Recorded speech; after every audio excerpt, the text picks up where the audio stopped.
Olá, olá, graça e paz, que Deus abençoe ricamente você, abençoe toda a sua família. É um prazer estar de volta aqui no canal Falando de Cristo na Estrada aqui no YouTube e na fanpage Falando de Cristo na Estrada no Facebook. Que bom que você está aí nos ajudando, compartilhando a mensagem de Deus. Já aprendeu, né? Quanto mais você compartilha, mais longe vai a mensagem de salvação, a palavra de Deus. Então, muito obrigado. Se você não segue o nosso canal, siga, coloque também aí o sininho de notificação para você receber aí as notificações sempre que a gente postar alguma coisa, né? São várias playlists, tem aí lições da Bíblia, falando de Cristo na estrada, falando de Cristo na igreja. Ajude a pregar a palavra de Deus. Se você não me conhece, eu sou Vanderlei Francisco, comigo minha esposa, Dona Vilma.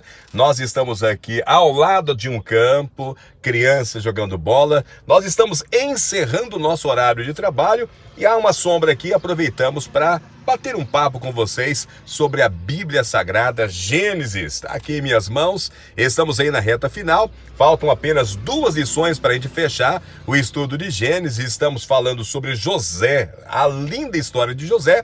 E eu disse no vídeo anterior que eu não ia me aprofundar muito, porque eu tenho pelo menos 4 outros vídeos falando sobre a história de José. São vídeos interessantes que você deve assistir, tá? Então entre no nosso canal, dá uma olhada aí na playlist, tem aí a história de José para você meditar e colocar em prática também, é claro, né? Pedindo ajuda sempre ao Espírito Santo. Eu de cá, você de lá, aqui dentro da boleia, aqui na Bonita, né? Tô aqui dentro do local onde eu dirijo a van, só parei para conversar com vocês. Em minhas mãos ela, amiga, velha amiga Bíblia Sagrada.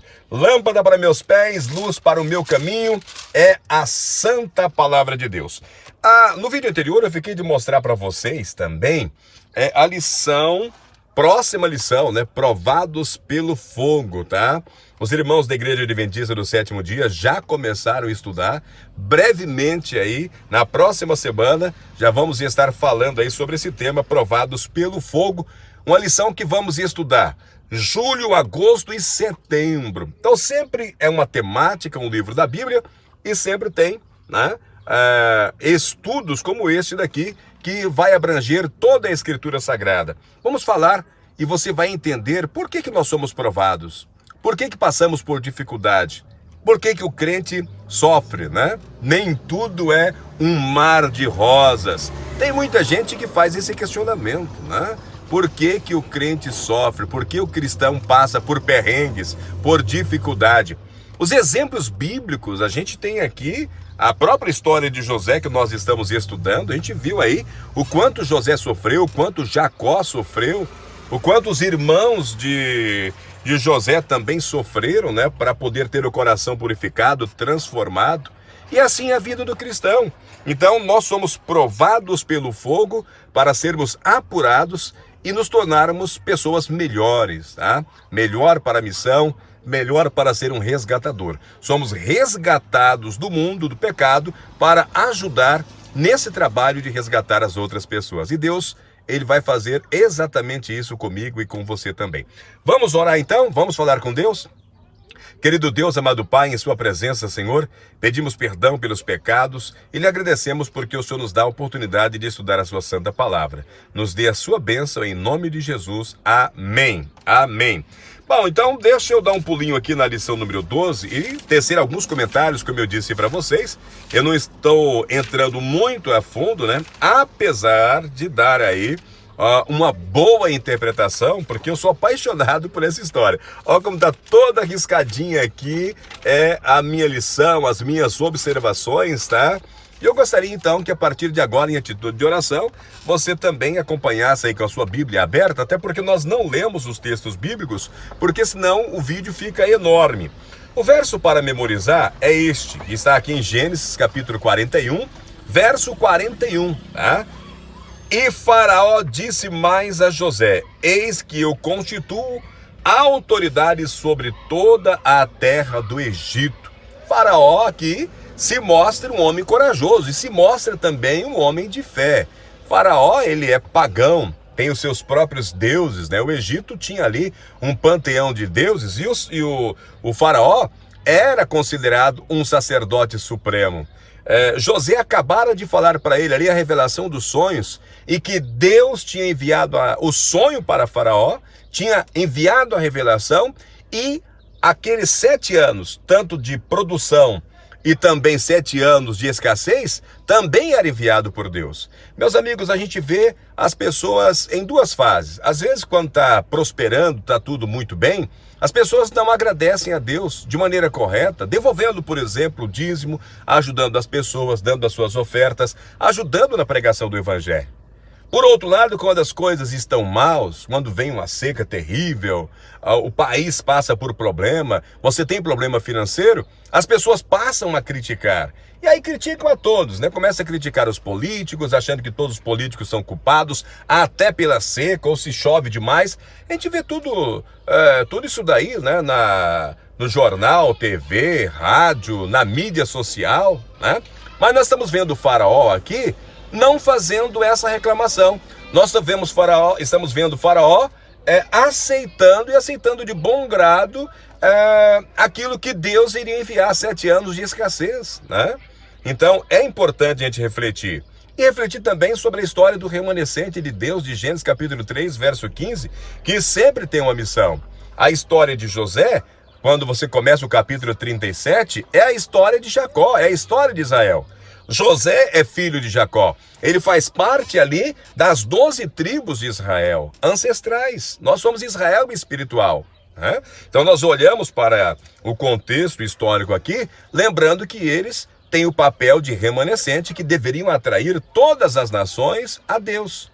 E por que eles não foram abençoados na terra prometida lá em Canaã e Deus permite que eles vão para o Egito e lá continuaria a promessa de Deus que Jacó seria pai de uma grande multidão, de uma grande nação, né, populosa, e que depois sairia dali? Uma promessa que Deus tinha feito já também a Abraão, que este povo ficaria 400 anos no Egito. 430 para ser exato, né? E Deus levanta um Salvador, que é Moisés, para tirar eles de lá depois, né? Então, é um remanescente. E você e eu, como remanescente, nós temos também uma missão. Não precisamos passar por todos os perrengues que as 12 tribos passaram aqui. Não precisamos passar por todos os sofrimentos que eles passaram para cumprir com a nossa missão. Agora, não só de atrair as pessoas a Cristo através do meu testemunho, mas também de ir até as pessoas para pregar o evangelho da salvação. Muitas vezes eu peço aqui para você, compartilhe. Peço para meus irmãos da igreja, compartilhe a palavra de Deus. E tem pessoas que é só pegar o dedo, né, copiar o link, colar, e mesmo assim não faz. Pessoas que passam 30 dias sem falar de Deus para alguém. Então nós temos que cumprir com a nossa missão. Nós temos que pregar a palavra de Deus, o evangelho da salvação, principalmente no contexto bíblico da mensagem presente para os últimos dias, Apocalipse 14. E Deus diz que essa profecia será cumprida. A mensagem de Apocalipse 14, ela será pregada por mim, por você, e se nós não fizermos isso, a mensagem será pregada da mesma maneira, né? Então nós olhamos aqui um pagão crendo mais em profecia do que alguns cristãos. E um detalhe, sem blasfemar, sem culpar a Deus. Isso é muito importante você olhar essa história envolvendo agora um rei, né, um faraó pagão, que não blasfema contra o Deus de José, Deus de Jacó, de Isaac e de Abraão, do seu Deus, do meu Deus, tá bom? Então, irmãos, agora nós vamos entrar aqui nesse detalhe, né? José, agora ele é príncipe ali no Egito, ele agora tem ascensão ao poder, né? E eu coloquei várias coisas aqui que a gente pode meditar. Deus envia o sonho, né, a Faraó, mas Deus envia também a revelação através de José. E Deus, através dessa revelação, ele fala que é ele mesmo que mandará 7 anos de prosperidade e depois mandará 7 anos de escassez. Então nós estamos vendo a ação de Deus unida à ação do homem. O que eles deveriam fazer nesses 7 anos? em que a terra estaria produzindo mais do que o normal. Eles deveriam obedecer aquilo que Deus orientou José a orientar Faraó e o seu reinado, né? De levantar ali grandes depósitos. E aí a gente vê realmente eles atendendo ali o que José fez de proposta dentro de um plano de economia, né, para o Egito, que iria ajudar também as outras nações. Então depois você lê com carinho aqui a interpretação do sonho de Faraó, aí em Gênesis capítulo 41. Qual é o lugar de Deus no êxito de José? Qual é o lugar de Deus na caminhada de José? E talvez você possa fazer essa pergunta também para você. Qual é o lugar de Deus na sua caminhada, na sua jornada cristã? Será que Deus tem ocupado realmente o primeiro lugar na sua vida? Na sua casa? Deus está em primeiro lugar? Ou você quer apenas Deus como Salvador e não tem se preocupado em deixar Deus ser o Senhor de sua vida? Porque José, ele sabia, ele cria que Deus é o Criador de todas as coisas, é o mantenedor, que Deus, ele está conduzindo toda a história. Mas você vê aqui um exemplo de cristão. Ele estava no lugar certo porque ele obedeceu a Deus desde quando ele estava naquela carroça, os ismaelitas levando ele ali para o Egito, né? Ele já tinha um pacto com o Deus dos pais dele, né? Ele reconheceu isso. Depois, na casa de Potifar, ele continuou com Deus, apesar de agora estar ocupando uma posição social mais elevada, rejeitando o pecado do adultério, indo parar numa prisão.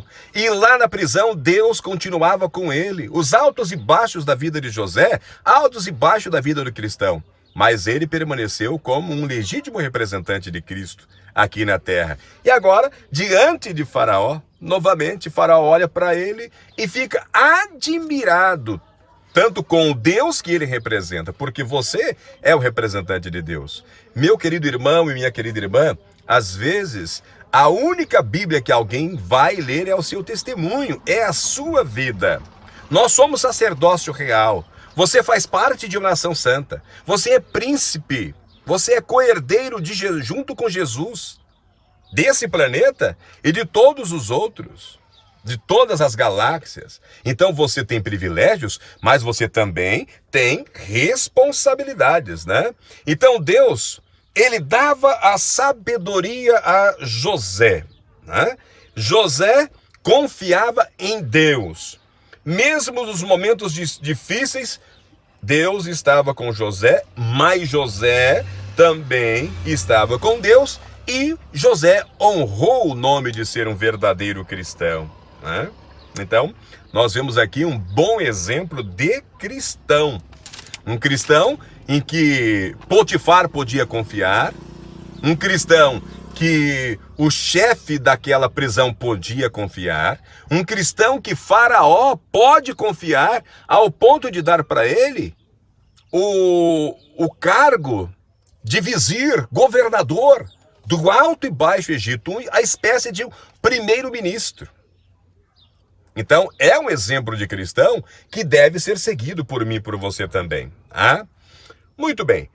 Agora, depois dele ter revelado o sonho para Faraó e ter feito ali um projeto, um plano econômico, claro, orientado por Deus, ele vai se confrontar com seus irmãos. Nesse confronto aqui, nesse reencontro com seus irmãos, nós vemos novamente o tempo de Deus. O tempo de Deus em ação, tá? Antes, né, vocês podem ver aí, talvez eu fique um pouco vermelho, eu estou vendo o sol tá lindo aqui, o pôr do sol. Agora ele já está indo embora, né, então vai melhorar um pouco a imagem. Mas de vez em quando eu dou uma olhada aqui, né, no meu outro telefone, e percebi aí que umas rajadas vermelhas aí, não ligue, tá bom? É o sol, tá? Leia você também Gênesis 42. Os irmãos de José descem até o Egito. Por que eles desceram até o Egito?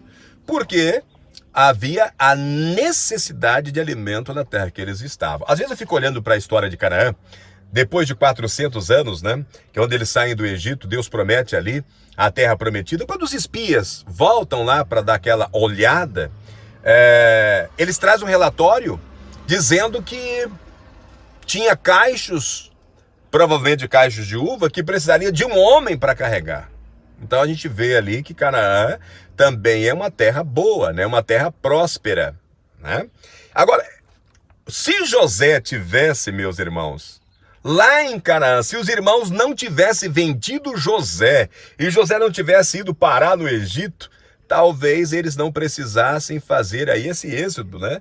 Fazer essa viagem, ter passado por esse sofrimento, porque José, com certeza, iria saber orientar o povo de Canaã para que eles fossem também abençoados como o povo do Egito foi abençoado com as informações, né, que José deu a Faraó sobre a economia, como agir ali nos 7 anos de prosperidade, para não sofrer depois, ou sofrer menos, né, nos próximos anos de escassez. Mas vemos também a ação divina de Deus, porque o povo do Egito não se misturava com os hebreus. Hebreus era rejeitado por eles. E lá em Canaã eles estavam desobedecendo a Deus. Deus falou que era para eles ter ali a sua morada, fixar ali na terra prometida, Canaã, mas não eram para se dar em casamento. E a gente viu aí o próprio Judá, casou com uma cananeia, depois pegou a Tamar, cananeia, e deu aos seus filhos também, né? Então nós vimos aí um grande problema de desobediência, e Deus agindo à sua maneira. Então leia Gênesis 42. O que aconteceu? E como isso revelou a providência divina a despeito da maldade e da vileza humana, né?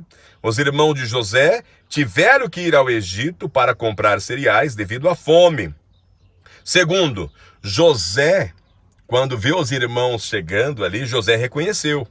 E quando José olha para os seus irmãos, além de reconhecer, o que vem na memória de José? Aquele sonho que aconteceu quando José tinha 17 anos. Aquele sonho, né? Então nós vemos aqui a ação de Deus.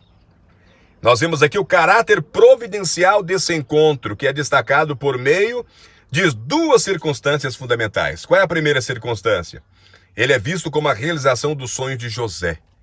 O evento previsto nos sonhos proféticos, os feixes de vocês se inclinavam diante do meu. Lembra que os irmãos, eles odiavam José por 3 motivos. O primeiro motivo é que José era o filho amado do pai. Jacó demonstrava mais amor por José do que pelos outros irmãos, devido a José ser filho de Raquel, a mulher amada, a mulher que ele era apaixonado, né? E também filho da sua idade já avançada. Nós que somos avós, nós sabemos o que nós estamos falando, né? E também ele levava as informações quando os irmãos pisavam na bola, faziam coisa errada, José corria e contava para o pai. Ninguém gosta, né, de alguém que entrega, né, um X9, né? E por outro lado, eles tinham também ciúme de Deus, porque Deus dava oportunidade de José sonhar, revelar os sonhos e viver os sonhos. Nós estamos vendo aqui que o sonho que José teve lá na sua juventude está acontecendo. Então era sonho profético. A gente vê isso na repetição do sonho, tanto no sonho de José, a repetição do sonho lá no cárcere, a repetição do sonho também com símbolos de Faraó, mostrando que eram sonhos proféticos. E nós estamos vendo a realização, José vivendo o sonho. Então eles tinham ciúme de Jacó, do pai, mas tinha também ciúme de Deus, da providência de Deus na vida de José. E agora eles estavam ali diante da concretização, da realização deste sonho profético, né? E, irmãos, eu fico imaginando, né, a cara deles agora. Eles não reconheceram José, José os reconheceu, mas depois a lição vai dizer que quando José se revela a eles, né, depois da morte, por exemplo, de Jacó, novamente eles vão se ajoelhar, se inclinar diante de José. Agora, sabendo que José é o irmão e que José é o maioral no Egito, novamente eles vão se baixar ali, se encurvar diante de José como servos. E vai dizer, aqui estão os seus servos. Então o sonho realmente acontece nesta fase em que eles não reconheceram José, mas acontece também posteriormente, depois que eles reconheceram. José se apresenta para eles como irmão, aquele irmão que eles tinham vendido, e que alivia eles, dizendo, olha, vocês pode ficar tranquilo, porque foi uma ação de Deus me trazendo para cá, para que eu pudesse estar no lugar certo, na hora certa, e assim providenciar sustento para as tribos de Israel e sustentar o mundo, né? Então, nós vemos aqui, em segundo lugar, esse encontro providencial é descrito como uma resposta. Uma resposta. A semelhança linguística e temáticas entre os dois eventos destacam o caráter da justa retribuição. E são eles mesmos que vão falar isso, né? São eles mesmos que vão dizer a frase, disseram entre si, também foi usada quando eles começaram a conspirar contra José. Então disseram entre si, na verdade, estamos sendo castigados por causa do nosso irmão, pois vimos a angústia de sua alma quando nos pedia e não lhes demos ouvido. Por isso nos sobrevém agora esta ansiedade. Gênesis 42, 21. Eles imaginaram que tudo aquilo que estava acontecendo com eles, o sofrimento, a humilhação de estar ali, né, era porque eles tinham feito algo de errado, um pecado horrível, um pecado de vender o seu irmão, um pecado de desonrar o seu próprio pai, fazendo aquela maldade, levando uma roupa ensanguentada, dizendo, olha, seu filho morreu, seu filho amado morreu, vendo o desespero, o choro do pai, e não revelaram a tramóia, né? O que eles tinham feito realmente com José, a venda de José, né? Então a gente vê, irmãos, que a angústia, o peso do pecado, realmente é algo que leva as pessoas a ficar doentes. Leva as pessoas a ficar angustiadas, né? E vai levar a outras doenças psicossociais, né? Ou psicossomáticas, né? Então, a graça, ela liberta. Quando nós pensamos em nossos pecados, nós temos que lembrar de Jesus que perdoa qualquer pecado, qualquer tipo, todo pecado. Jesus, ele nos perdoa. Ele nos liberta e ele fala, olha, se você está cansado, se você está sobrecarregado, venha, fale comigo, né? Venha, fale comigo. Então, meu querido irmão, minha querida irmã, eu não sei se o seu pecado é maior ou menor do que o pecado dos irmãos das 12 tribos. Talvez você esteja pensando que o momento que você está vivendo agora é porque você cometeu algo contra alguém ou contra o próprio Deus. Tire isso da cabeça. Tire isso da cabeça, porque nós temos um Deus que perdoa, que pega os pecados, amassa e joga no fundo do mar. Então, se você se arrependeu do pecado verdadeiramente e você se comprometeu com Deus em não fazer mais esse pecado, pode ficar tranquilo, porque a bênção de Deus está sobre a sua vida. Amém? Bem, indo para o final dessa lição, tem um encontro bonito aqui entre os irmãos, e de maneira especial entre José e Benjamim. Lembra que Raquel, ela deu à luz a José, né? Mas ela deu à luz também a Benjamim. Benjamim, quando Raquel tem Benjamim, logo ela morre, né? Ela morre. Por isso que eu disse que para Jacó, olhar para José bonito, formoso, provavelmente parecia com a mãe, e já na sua idade avançada, era a realização de um sonho. Representava vida para ele. Mas Benjamim, depois de José, quando Jacó olha para Benjamim, lembra da dor, né, que Raquel sentiu da morte de Raquel. Mas Benjamim, também amado do seu pai, a história agora vai revelar também esse amor do pai agora, na ausência de José, por Benjamim. Então os irmãos aqui, irmãos de pai e de mãe, eles se encontram. Que efeito teve a presença de Benjamim no curso dos eventos aí? Leia Gênesis capítulo 43, né? Os irmãos de José, eles vão descer outra vez agora, né? Depois daquela história toda ali de José, provando eles, colocando dinheiro no saco, né? e faz todas aquelas provas. E agora eles retornam para a casa do pai. E eles têm que voltar trazendo o irmão Benjamim, uma exigência de José para provar que eles não eram espias, né? E eles têm que voltar agora para buscar alimento e têm que levar agora o irmão Benjamim. Irmãos, eu coloquei aqui na minha lição, né, que a presença de Benjamim ali diante de José teve um caráter redentivo. Com a presença de Benjamim, José pôde provar ali aos seus irmãos. Que coisa, né? Enquanto os irmãos de José temiam ser presos por causa do dinheiro devolvido, José preparou ali um banquete para eles por causa da presença de Benjamim. É como se ele tivesse um efeito redentivo sobre a situação.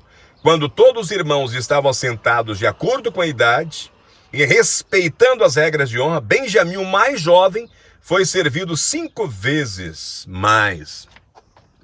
Agora o detalhe, isso não incomodou os irmãos. José fez isso para testar os irmãos, para ver se os irmãos iriam sentir ciúme de José. Ciúme de Benjamim estar sendo melhor tratado, tendo uma posição de honra. Mas o que José percebeu nos seus irmãos, nos outros 10 irmãos, é que a sua atitude não os incomodou. Como acontecia lá no passado, né, quando José era o favorito do seu pai, incomodava os seus irmãos. Agora, Benjamim é favorito de José e não incomoda mais os seus irmãos. Então nós vemos aqui uma mudança de caráter. Nós vemos que durante esse tempo em que José estava no Egito, Deus estava com José, mas Deus estava também com os seus irmãos.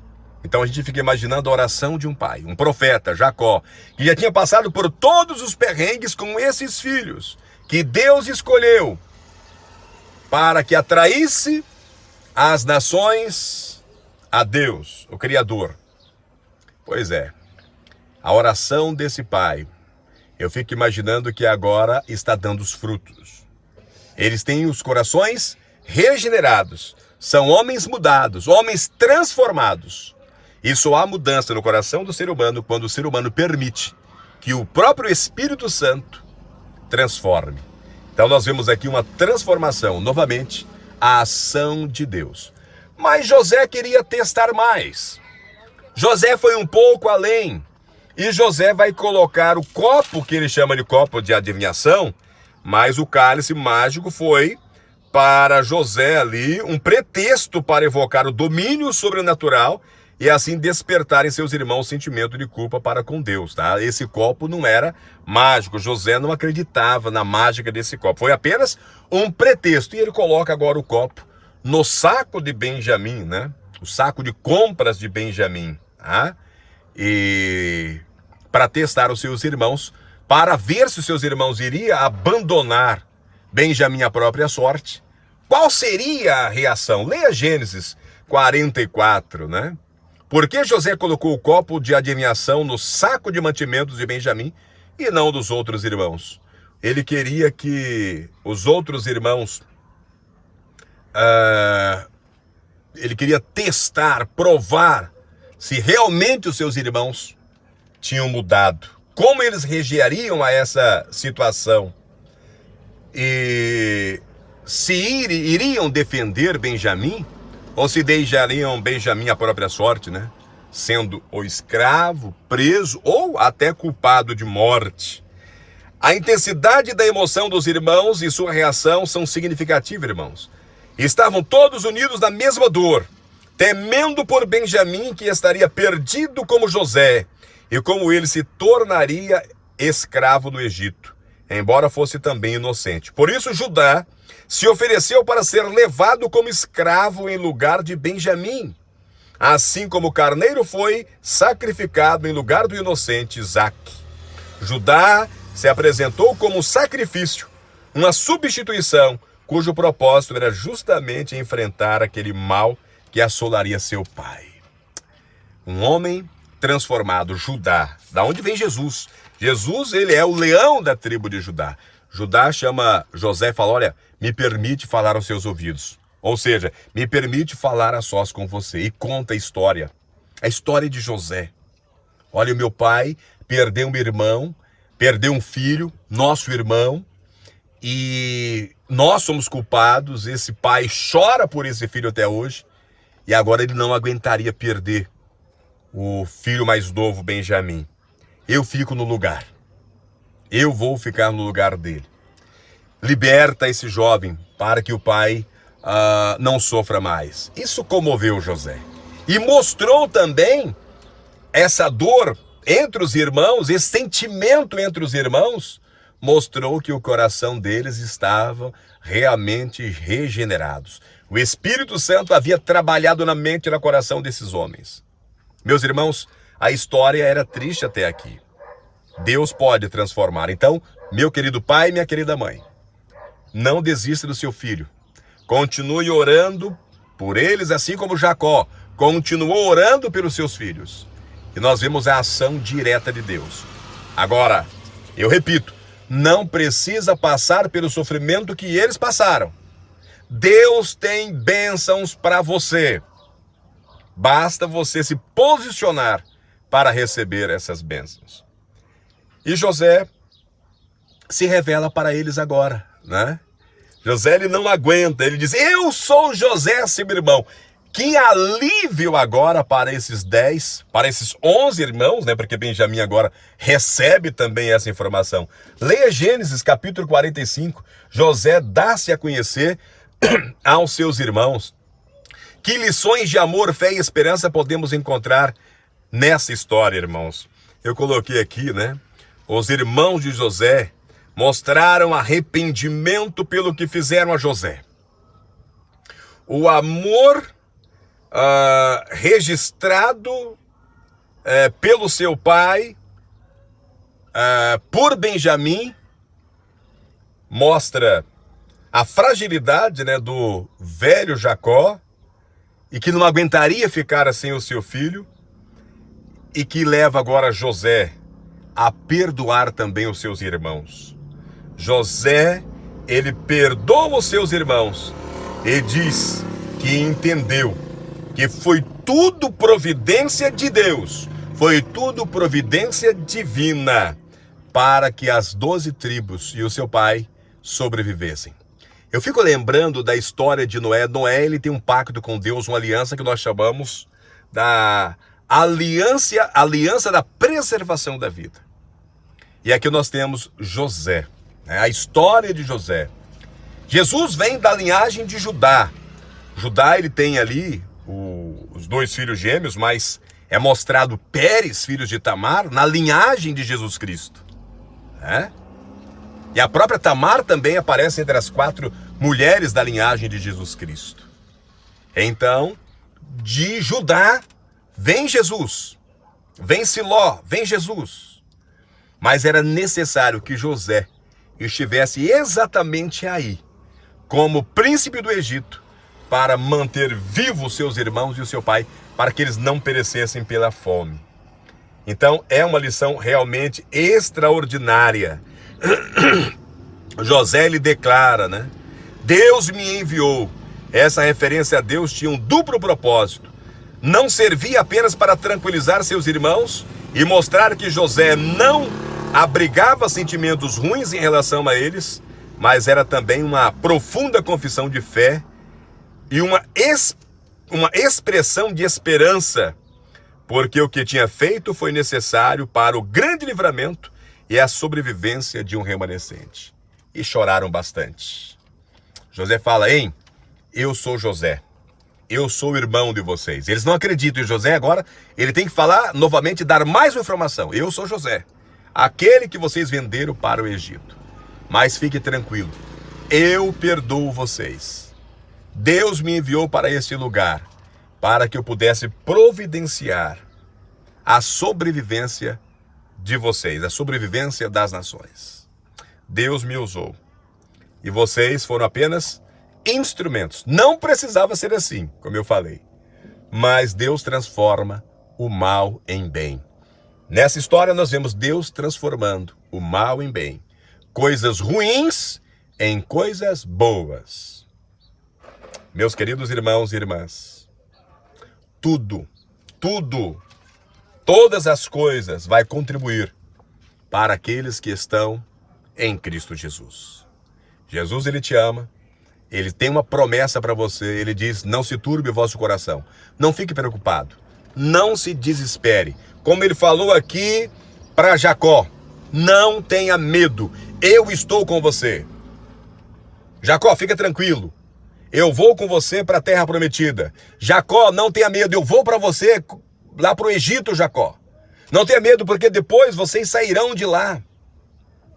Deus está falando para você, meu irmão e minha irmã, não tenha medo. Não se turbe o vosso coração. Credes em Deus, credes também em mim. Na casa do meu pai há muitas moradas.